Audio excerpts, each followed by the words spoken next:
While the residents of Albion deal with the issues that come from living in a land that had once held the treasured heroes that protected them from evil, past the borders of Albion, other countries are out there, living in completely different conditions. Some have harder lives, while others live in bliss. With information scarce on these other lands, the people of Albion can only speculate about them from what they've heard in their local taverns and from neighbours. Which land lies to the east of Albion, and how do they survive in such a harsh environment? Here we explore in the lore behind Samarkand. Originally discovered during the Age of the Old Kingdom, the residents of this nation created a relationship with the powerful beings of Albion. With this trade relationship, the two countries traded many exports and knowledge, enhancing both civilizations. Moving between the borders, some of those of the Arkon's bloodline moved to the desert land, and thus, heroes came to Samarkand and created a life there. After the fall of the Old Kingdom, Samarkand was alone. Only those that had moved there survived the inevitable fall of the kingdom and the brutal aftermath that came with it. As Albion got back on its feet, they had to discover Samarkand once again as a new age began. With this, in the Age of Heroes, Samarkand once again had a trade relationship with Albion.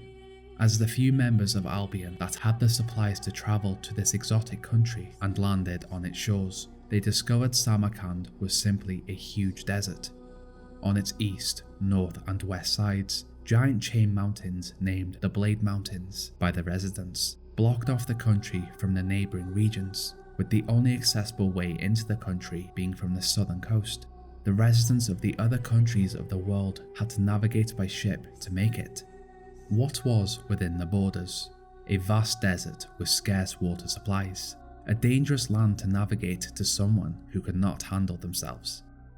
Those entering the country are said to enter through the port town of Fairwinds on the southern coast. With an inhospitable environment, the towns of the country had to be constructed near to natural sources of water. When natural sources were not available, the few members with the ability had to create sources of water for the survival of their tribes. As the main entrance point to Samarkand, those travelling from Albion, Aurora and the other regions undiscovered by Albion made Fairwinds an extremely wealthy town, not only from the cost of admission and travel, but also from being the sole location that had the ability to trade with other countries using their trade ships. While the countries all had a different way of life, their currency stayed the same, dealing in gold pieces. From the port town of Fairwinds, a great trade road spans the country, leading to Samarkand's capital, Zahadar, in the northeast. Although the great trade road led to the capital, it swayed west through the desert, allowing villages and settlements within the desert to access the route. Covered in an undiscovered history, the buried city of Azur-Kelah marks as a landmark of the oasis village, Sweetwater Trees. This ancient city had once been a successful market city, which traded goods with Sweetwater Trees and used the water of the northern oasis to survive. That was until the Black Storm. One day, a torrential downpour of sand came upon the city and buried it and its residents alive within. While it had once been a jewel of Samarkand, now the residents of the country claim it to be a place of torment, haunted by the ghosts of the villagers that had once lived there.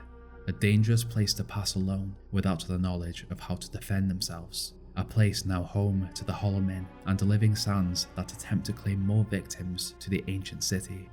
North of this site, the residents of Sweetwater Trees stay clear from the city they had once traded with, aware of the dark history it held. Led by a mayor, the settlement of merely hundreds of people survive in the harsh desert constructed around an oasis. As one of the few stable settlements on the Great Trade Route, it is said those travelling along would normally stop here to rest before continuing on with their journey. While the oasis town of Sweetwater Trees is a safe spot for those villagers, just southeast lies another body of water, Sky Blue Lake. Appearing as a luscious spot with a natural source of water, an unwavering adventurer may end their journey here due to the sirens that inhabit it. It is said that the sirens, a cross between human, mermaid and vampire, would lure in travellers with their seductive song and then take them. Aware of the needs of the water sources by the natives of Samarkand, the Sirens are said to inhabit many of these spots, just waiting for someone desperate enough to come and collect it. With the Sirens of Samarkand making the few regions with the water dangerous, the vast desert is also home to the Sand Fury tribes, which are said to attack established settlements, making life difficult for the towns that do not have strong defenders. Across the desert, those travelling the Great Trade Route were told to look out for kanats, underground wells connected by channels of water. Using these, a traveller could stay hydrated by collecting the water from them. Within the immense desert, the Cave of 1,000 Guardians is said to be a well-known holy and spiritual resting place where its spring never runs dry, a safe space to meditate for the monks that travelled there. Within, there was said to be a powerful artifact, the obelisk, that had the ability to summon an ally to only a hero, and this ally would be in the image of whatever the hero chose. Off of the Great Trade Route, within the Eastern Blade Mountains, a fertile valley is the home of a strong group of warrior monks that nurture the ground to receive bountiful harvests. It was here that the ancient warrior monk Zuna Daichi trained and honed her skills before moving to Albion to help those requiring her services. After her death, it is said that she left her sword, named after herself, the Daichi, in a place within Albion that only a worthy hero would discover it. At the end of the Great Trade Route lies the capital city of Zahadar, partially named after the river it is perfectly constructed around, the River Zaha.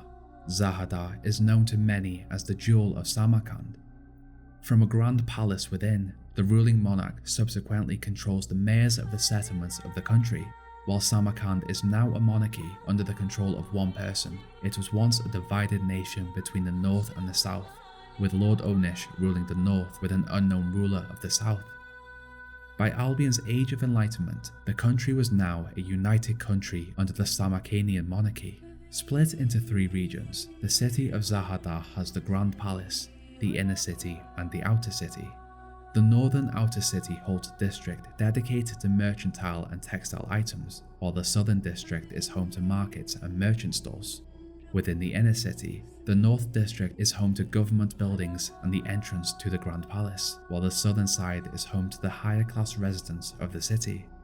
Within the palace, it is said that it once held an impressive garden and the residents of the city could visit and collect whatever they required. Somewhere in the desert, the Grand Library of Samarkand stands, a place of vast knowledge undisturbed by the destruction of the Old Kingdom. A place where anyone could learn about the rise and fall of civilizations across the world, of ancient artifacts, relics, power, and creatures.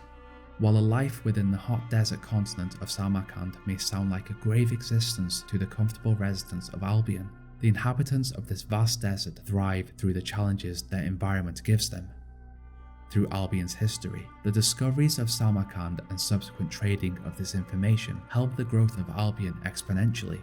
Just before the Age of Heroes, the warrior monks of Samarkand gifted Albion with their expert knowledge of the creation of the katana, a deadly weapon if wielded by a skilled warrior. Towards the end of the Age of Heroes, the Samarkandians discovered gunpowder in their eastern hills. With this discovery, they bartered with their neighbouring regions and it completely changed the way the world worked. Albion used the gunpowder to end the Age of Heroes and take down the Heroes Guild, and with it, murdered the heroes who had once protected the country, believing them to be unneeded after the fall of Jack of Blades. While the Cave of 1,000 Guardians appears to be one of the main religious beliefs in Samarkand, there are also various tribes scattered across the vast desert that believe in others. One tribe that had once existed being one that believed all dawns were sacred. A member of this tribe, Roma, was said to be a great hero that held a powerful cleaver, the Rising Sun. This cleaver is said to have the ability to banish the shadows and banshees that haunt this dimension. Although Albion grew through the ages of enlightenment and industry, the country of Samarkand continued to live in an agricultural society, doing the work themselves instead of relying on technology and machinery. While Albion is known for its ages, signifying a giant change, the Samarkandians kept how they judged their eras to themselves, or enough change had not occurred to qualify a new age. With heroes born into various settlements across Samarkand, One born and destined for greatness was Garth, an extremely powerful will user that had studied the Old Kingdom in the Great Libraries and later moved to Albion to have a first-hand sight at the remnants of the fallen kingdom. As the hero of will, Garth was destined for greatness.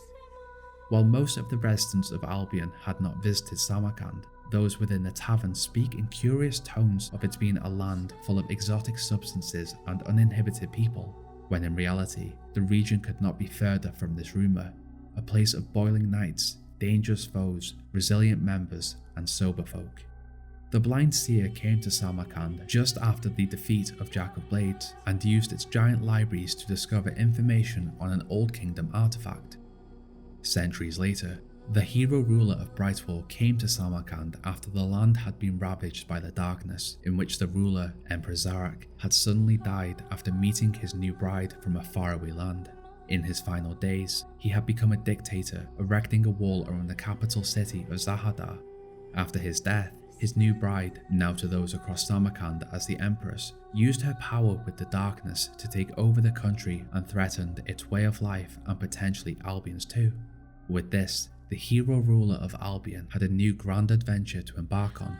Although we know the hero attempted to liberate the country, we do not know if this liberation was successful.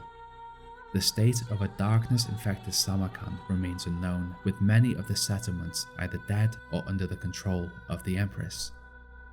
The eastern land of Samarkand truly is an interesting place to visit, if you have enough gold to do so. While full of interesting people from all different walks of life, ancient temples and cities to explore, the land is also a place of violence, from the sirens that injure those simply seeking water, sand furies that viciously attack unsuspecting victims, and various thought to be mythical creatures that roam the desert. I ask Hero, if you could visit this country, would you? The theory.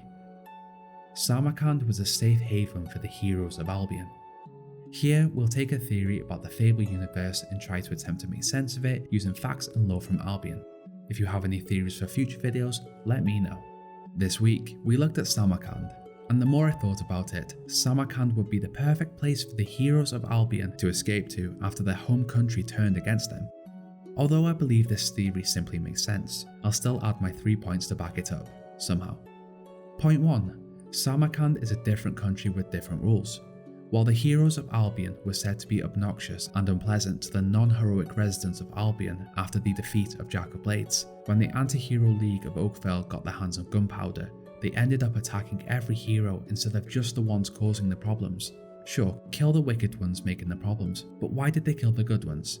I believe that the heroes that resided in the other countries did not suffer this fate because the people of Samarkand did not go through what Albion did, and so they would not have had anything against the heroes.